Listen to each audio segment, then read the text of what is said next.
Hello and welcome. My name is Julian Buss, and I'm going to walk you through how to do Lab 7, where we're going to compare the reflection and absorption of light for 3 different colored surfaces. For equipment for this lab, first you'll need a white piece of construction paper, a dark or black piece of construction paper, and another piece of aluminum foil. Alright, you'll also need a 1/2 meter stick, 150 watt clear light bulb with socket, light sensor, temperature probe connected to a LabQuest, hooked up to an iPad with a piece of straw on the table, and you'll need some clamps as well with the supporting rod to hold it all together. Alright, so let's take a really close look at the setup here. Notice that we have a temperature probe, and the tip of the temperature probe is the focal point for this whole experiment. Okay, so the tip of the temperature probe should be covered up by the straw and then covered with a piece of paper. The straw will insulate it so it doesn't directly touch the paper. The light bulb should be directly above the tip of the temperature probe when it's in the straw, and the light sensor should be off to the side. The light bulb should be 10 centimeters away, and the light sensor, the light meter, should be a little closer than that, maybe about 5 centimeters away. And again, it's aimed at the tip of the temperature probe. Just showing here again, measuring that 5 centimeter distance. And then here's a different angle, just showing how the clamps are going to be set up. Alright, so let's go ahead and run our first set of data with the white piece of paper. Make sure that your light sensor toggle switch is on the 0 to 6,000 reading. Otherwise, it will not get the right numbers for you. So the 0 to 6,000 reading. You're going to put your white piece of paper over the temperature probe. And let's go ahead and set up the LabQuest. So click on the LabQuest app. Make sure it's a time-based reading. Okay, illumination or lux is, again, from the light sensor. That just is a unit of light. And 22.8 degrees Celsius. Again, make sure that it starts at room temperature. Cool it with a fan if you need to. Let's change our rate to 0.1 samples per second, which is an interval of 10, and change the duration to 600 seconds, which is 10 minutes. Okay. Okay, we should be all set now. If you want to view this on the graph mode, you can. When you're all set and everything looks good, you're going to turn on the light bulb, hit play, and allow the LabQuest to obtain data for 10 minutes. And make sure that it's working. Sometimes there are mistakes and it only runs for a short amount of time, so keep an eye on it as it's running. After the 10-minute run has completed, turn off the light bulb, remove the paper, and the temperature probe needs to cool down because it obviously heated up. And so what you really want to do is you need to get a fan out if you don't want to wait forever, and cool it off just by blowing a fan directly on that temperature probe for, I don't know, a good minute or so. Let's go ahead and start to fill out our lab report write-up. What is the objective or purpose of the lab? Okay, it's to use a light sensor to measure the amount of reflected light, calculate the percent reflectivity of various colored paper, and to use a temperature probe to measure the energy absorbed from light. Okay, go ahead and make sure that you take a picture and then add a picture of you running the setup. You don't need it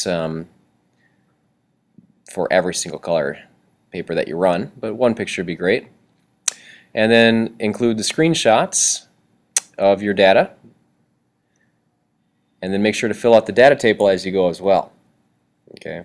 So we'll go ahead and fill it out for white paper, which is what we ran. It's great to fill out the data table as you go, instead of waiting until you're all done in case there's a mistake or problem. You can address it right away. So here's the run for the white paper that we just ran. Screenshot that. Remember, you can, if you're having issues with viewing, you can toggle back and forth between illumination and temperature. And it looks like we want the starting temperature in degrees Celsius, the final temperature, the change in temperature, and the reflection value.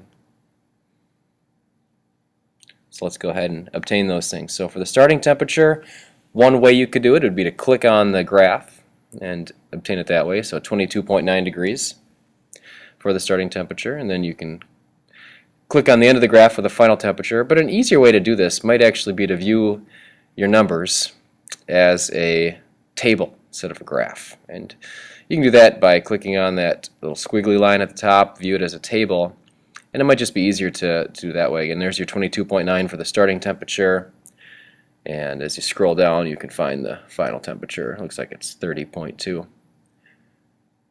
can go ahead and add those numbers to your data table, whatever your numbers are.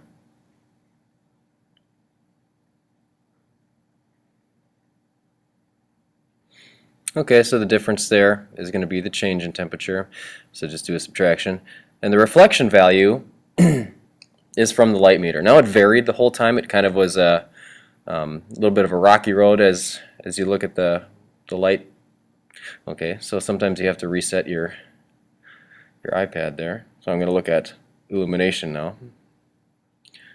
So the illumination, you could get an average by adding a statistics bar. Looks like it's a little above 5,000 there, and looks like this is coming up with yeah, 5,340. So again, you can just kind of eyeball estimate it if you want to, or you can have it you know, click on one spot on the graph there that you think is good, you know, and just take a spot reading, or you can get an average as well, whatever you think is best. There's your reflection value. That's how much light was reflecting off going into the light sensor, and you won't be able to calculate your percent reflectivity until later, until once you've gotten your reflection value for aluminum, and there's an equation for that right below the data table. Once you've obtained all your data for run 1 and the temperature probe has cooled off again, we'll go ahead and start run 2. So put the cooled temperature probe back into the straw, obtain the second piece of paper, the black paper, and you should be all set to go. So go ahead and hit play on your device, turn on the light bulb. Alright, after run 2, make sure to obtain the data and get set up for run 3. Again, it's very important that you cool off that temperature probe with a fan after in between runs, to make sure it starts at the right temperature again. And so once you've obtained your data, alright, for run 2, go ahead and the temperature probe's cool off, go ahead and replace the temperature probe into the straw. Set the aluminum foil down. It's really important for this one, you know, that the aluminum foil should give you a higher reflective value than white paper. So hopefully that's what you're gonna see. When you're all set, turn the light bulb on for run 3, hit play, you know, obtain your data for 10 minutes. When the experiment's over for run 3, turn off the light bulb, and you don't really need to cool off your temperature probe anymore. We used to run this experiment 4 times, but I found that students weren't able to finish on time. But it's still going to show that, you know, what we used to do in the past is run, you know, a color of construction paper of your choice. If you'd still like to do that, that's no problem. I have all sorts of different colored construction paper, but again, it's not necessary to do the 4th one. It typically takes the whole hour just to do the white paper, the black paper, and the aluminum foil. All right.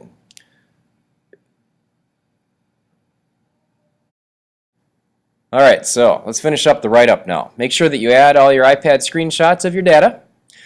Okay, if you happen to be able to do the, you know, get all the 3 runs, or 4, probably 3 runs if you're able to get them all in the same graph, that's awesome. If not, make sure you have your 3 individual runs on there. All right, so there's all my raw data, and then I just simply have to go through now and calculate the change in temperature by doing a subtraction. Okay, so that's not too tricky.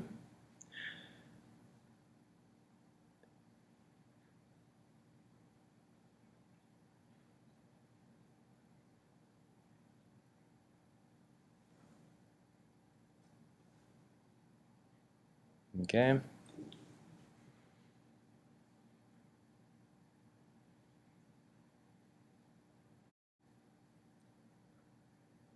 right, and finally you're going to have to calculate the percent reflectivity Okay, so you're going to take your reflection value for the paper, divide it by the reflection value for aluminum.